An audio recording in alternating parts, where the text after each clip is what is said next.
Açınlı bu seher, derdim kime yeter?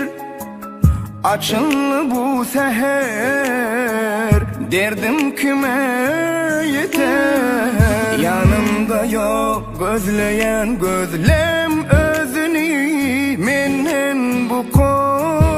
Gelir günne göresin, sana ken sev diyesin. Yönü sen havarsız min bu derdimden. Bukma gözlerimden doymaran gül yüzünden. Her gün yoluna gözledim men, havarın yok, havarın yok.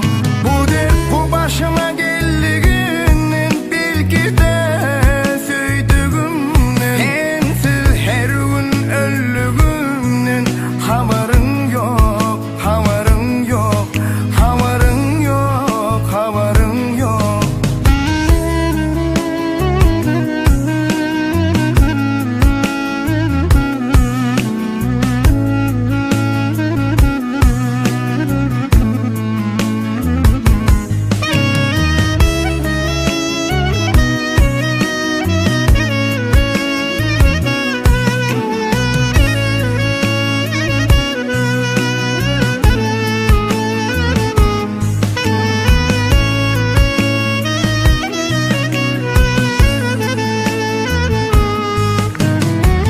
Bu ayrılık günü eder beni deli.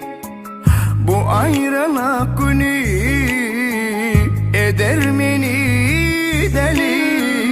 Her gün her dem hemme yerden ken gözledim canım seni.